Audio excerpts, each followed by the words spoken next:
Welcome to aminacademy.com. Let us do history of the Roman world in that monarchy and republic.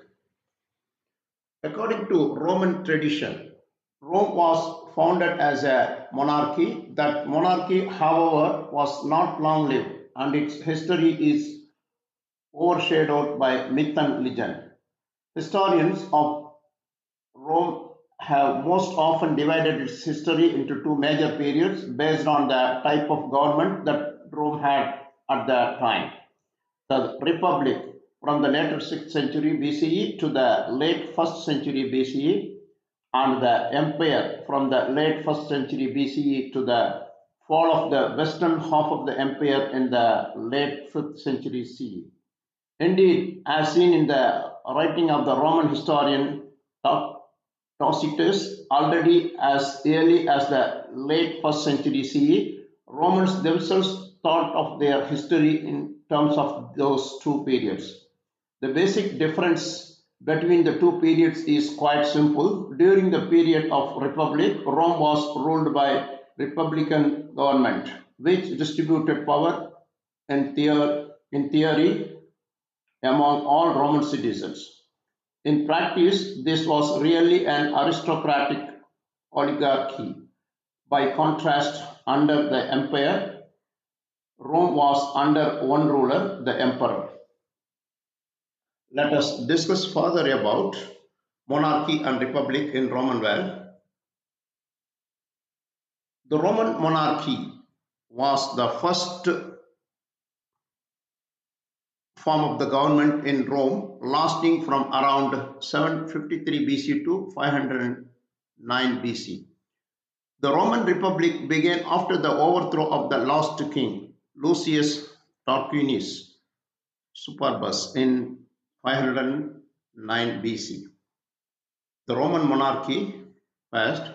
Founding. According to tradition, Rome was founded in 753 BC by Romulus, the son of the god of war and the daughter of the king Numitor.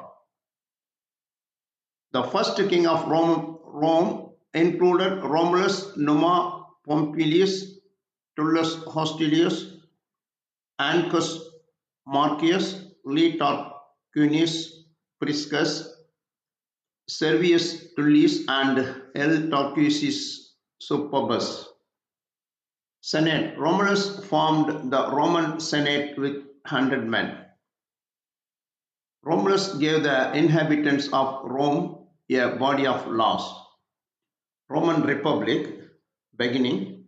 Roman Republic began in 509 BC after the overthrow of Lucius Tarquinius Superbus consuls. The Roman replaced the king with two consuls who were elected annually. Political participation. Plebeians gained more say in politics through the creation of new political offices and voting assemblies. Consulship. Plebeians were given access to the consulship, which was previously only open to patricians. Now, how the transition from monarchy to republic we'll discuss. The Romans overthrew the monarchy after Lucius Tarquinius Superbus became a cruel tyrant. The Romans replaced the monarchy with the republic to prevent a ruler from having too much power. The Roman Republic was founded in 509 BCE after the last Etruscan king that ruled Rome was overthrown. Rome's next government served as the representative democracy in the form of republic.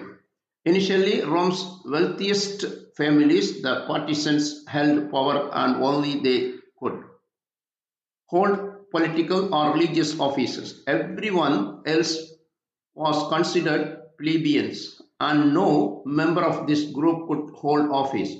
Over a period of nearly 200 years, however, the plebeians fought for and gained power with the government.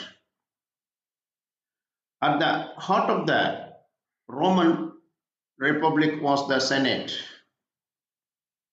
The Senate advised on matters pertaining to rules governing the city and population. In the Republic, members of the patrician class served as advisors to the other governing bodies of the Republic.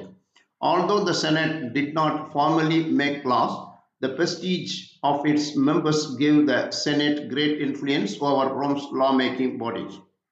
The Senate lasted as a sole governing body for the Republic for only a brief time, lasting from the Republic's founding in 509 BCE until 494 BCE, when a strike orchestrated by the plebeians resulted in the establishment of the Consilium Plebis, or the Council of the Plebs. This gave the plebeians of voice in the government. As a result, new legislative or lawmaking bodies of the Roman Republic were formed, called assemblies. These legislative bodies shared power in the following ways: Comitia Centuriata, Consilium Plebis, Comitia Tributa. Leading the republic were two consuls who were elected by legislative assemblies. They served for 1 year, presided over the Roman Senate, and commanded the Roman military. Though their power was somewhat limited by the establishment of the other magistrate positions, the consuls were effectively the heads of state. The republic stood strong for several centuries, however, as Rome's power and territory expanded. Internal conflicts began to emerge as citizens and families struggled for power. For example, in the 1st century BCE, the famous Roman orator Marcus Cicero uncovered a plot by the Roman senator Lucius Tarquinius to overthrow the Roman government. Some citizens, such as the Gracchus brothers, attempted to institute government reforms and social reforms to help the poor. Ultimately, functions emerged loyal to either the patrician or plebeians classes or to a specific military general. Hostilities erupted and a series of civil wars plagued the republic. During these civil wars, the prominent general and statesman named Julius Caesar began gaining significant power. He commanded the loyalty of the soldiers in his army and enjoyed access to substantial wealth after conquering the province of Gaul. The Senate, fearful of Caesar's power, demanded he give up command of his army and return to Rome as a citizen. Caesar refused, instead marching his army south directly into Rome. As a result, another civil war erupted between Caesar and his chief political rival, Pompey. Caesar emerged victorious and was named dictator for life. Previously, the title dictator was given to an appointed and temporary leader in times of military emergency. Other leaders within the republic feared Caesar would become a tyrant with his new title. To prevent this, a group of senators conspired and assassinated him. In response to Caesar's death, his nephew and their Augustus defeated the conspirators. He then established himself as the first Roman emperor.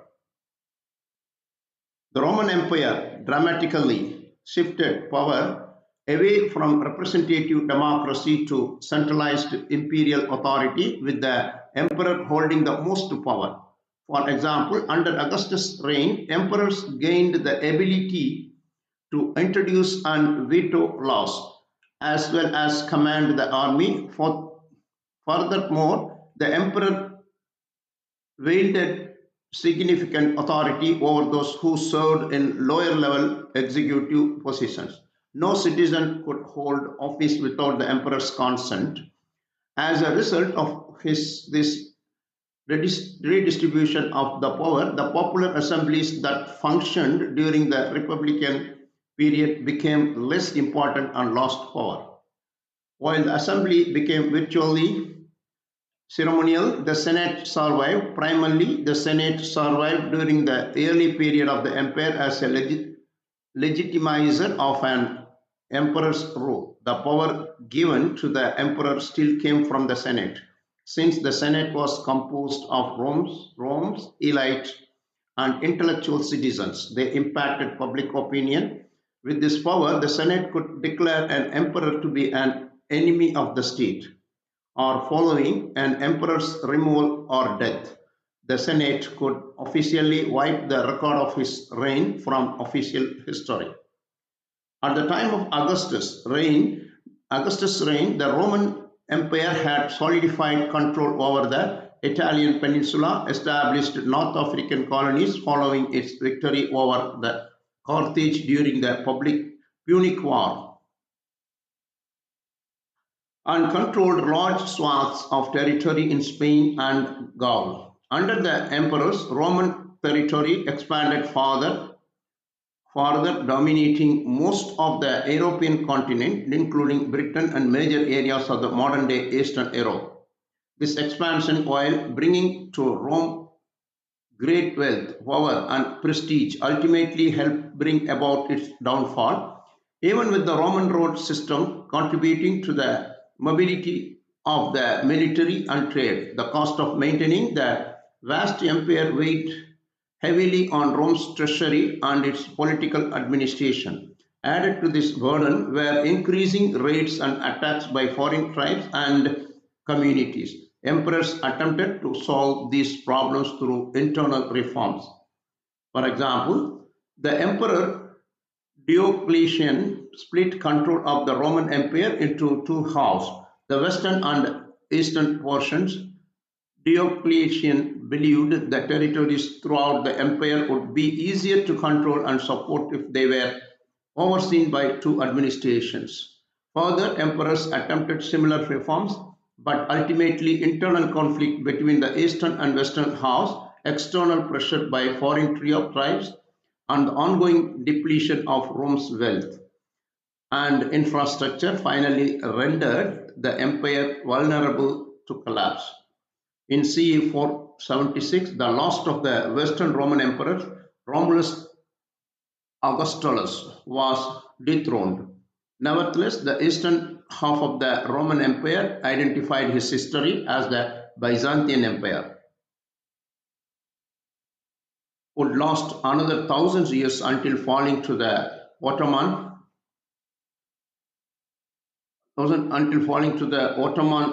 Turks in CE 1453.